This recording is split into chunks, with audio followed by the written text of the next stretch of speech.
My name is Bill and I was involved in an accident 34 years ago now and ended up in a wheelchair unfortunately. Uh, at the start of it, it was hard to accept and I just sort of battered on and I said I was always going to look after myself and be trying, as most men are. I had done that and I had social workers and all at the very start and I just sort of drifted away from them. I sort of thought I could do everything on my own. I had a heart attack in '96 and social workers were brought into my life again and I didn't want it again then either. I wasn't ready for it and I sort of passed it by again and but the help was always there for me, but I just wasn't ready to accept the help myself, and it was through Linda going to a caring group that I got involved with Bernadette and my first social worker in this period of time now, and she came out to assess us just and she felt that we needed help and that the way she spoke to me and the way she treated me just I felt respected and she understood where I was coming from. She let me do the talking rather than somebody else do the talking for me. And I think that helped, and from there I progressed on to two social workers and as they say to the older age bracket now, from coming from physical disability to the older age bracket, and I'm still getting the same support from the social worker now that Bernadette gave me from the start. So I've been very lucky with the follow-ons that I've had, that everything has worked out really well for me. Okay. I have Matthew and Betty comes in the morning, gets me ready for getting up and getting started out. Matthew will spend most time with me because he goes in the car with me, takes me out, and he's more or less here 24/7, so he is. But Betty comes in the morning and comes in at night, and they come at my time.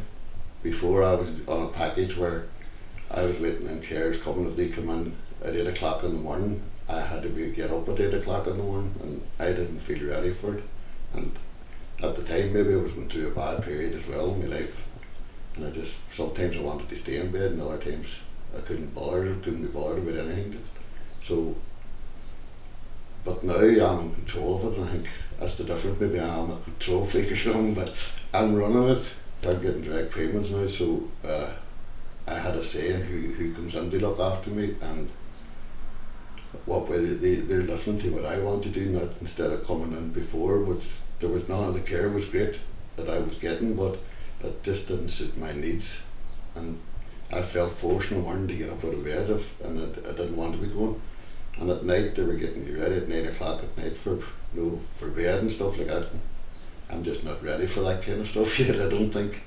So now it's Matthew and Betty will come down whenever I call them and they can get me ready and they take the pressure away completely from Linda, which is the most important thing, because I think I was putting a lot of pressure on Linda because I was demanding things that I shouldn't have been demanding, and I was having the stress in us as well too. So it's made a fantastic difference, because before I'd have been worrying at night how am I going to get up in the morning when I need two new knees, and I was worrying about that. If I wasn't able to get up, who was going to get bills sorted out and whatever. So it was always a constant worry, but we did what we could. But this direct payment is absolutely amazing. I never thought it was there, never thought there was something so good.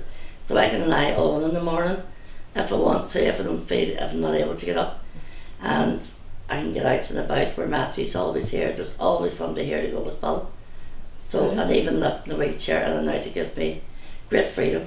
It's fantastic. This time last year I lost sort of the better half of me, apart from you, Linda, but Francis, this is just a year now, so I'm still pretty choked about it because we were very close.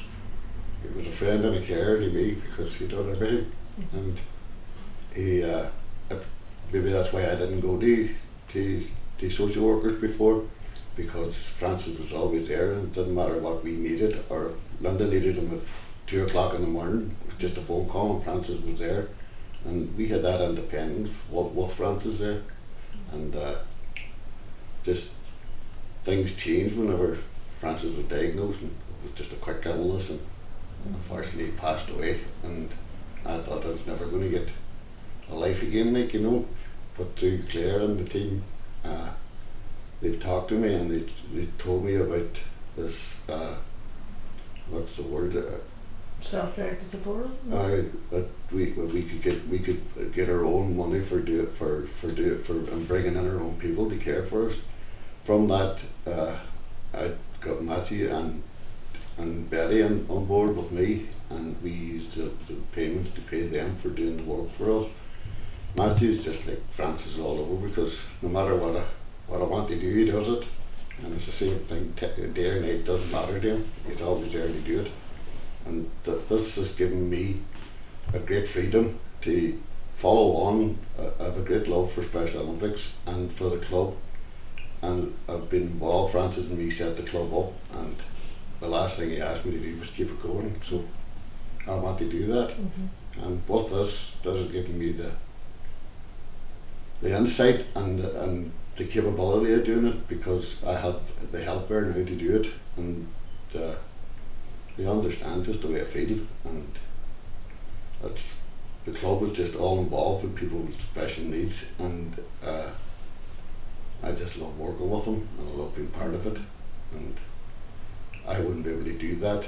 So that would take a lot of my independence away, and a lot of my thoughts away, and a lot of my life away if I had to pack that in. And it was a worry to me at the time, but through the work with the social workers and all, and the way it was explained and how we could move on and get into a better way of life again, that we took that on board, and we've been very grateful for it, because as you get older, things happen, and you're not as fit and not as well as you're now when you've been, and Linda's not as fit or as well as she was years ago, so we just find everything a strain, and we were never prepared for it, because we always thought we were going to stay young and batter on just, and we just can't thank you enough for the way it has worked out for us. And I get out to watch my basketball games at night and stuff that I wouldn't be able to do now. Yes, I do all the paperwork. I've always worked in an office and enjoyed paperwork, so that's it's good that we don't have to phone Oma and whatever and keep going in to give them hours and what changes or whatever. So it suits everything. Everything's perfect. No, it's not a strain, because I enjoy doing. Well, you just press buttons now on the computer. You don't have to write anything by hand. So I enjoy doing it. It's great. It keeps my mind active, keeps the brain still working. It was really daunting at the start, I have to say, but then the independent living office, Noma, Rosemary, came out to visit me and whatever, and she was excellent. She was very, very good. And if I need her, she's on the other end of the phone. I always felt that I was taking something from other people that maybe needed it more than I needed it. But I got to the stage, and my social workers have helped me get to that stage of realising that I needed that help, and that we were just getting to an age where things were moving on, and my life had changed drastically, and just things had worked up, and it sort of sneaked in the back door of me, and I didn't know what was going on, and just with the conversations, and I think the way that we were involved in talking about it was I got speaking, and it was me that was talking rather than somebody trying to say what they wanted me to say. And I think that was the difference, that before I always felt that people were picking you up wrong or putting down the wrong stuff, what you say, but this time round I've got the last 3 social workers have just been, they listen and they help you rather than force you into doing what you don't want to do, or tell you need this or you need that. The thoughts was left to me and how I felt, and my way of dealing with it, and they listened to that way. The way we were getting it, even when Linda was sicker before Christmas, and I wasn't feeling the best as well, because Claire was on the other end of the phone, it meant that if I got into stress or strain, I knew that all I had to do was pick up the phone and speak to somebody that understood where I was coming from and what I was doing.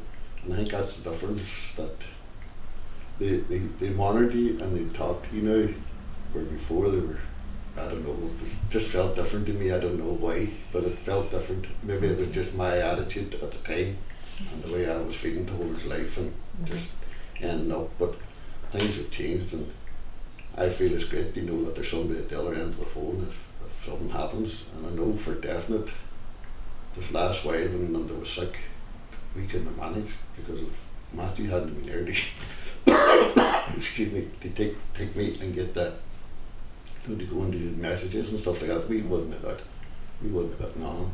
And it still give us our family independence in a different way. Yeah. And it's just something that you never think about until you're actually forced into it.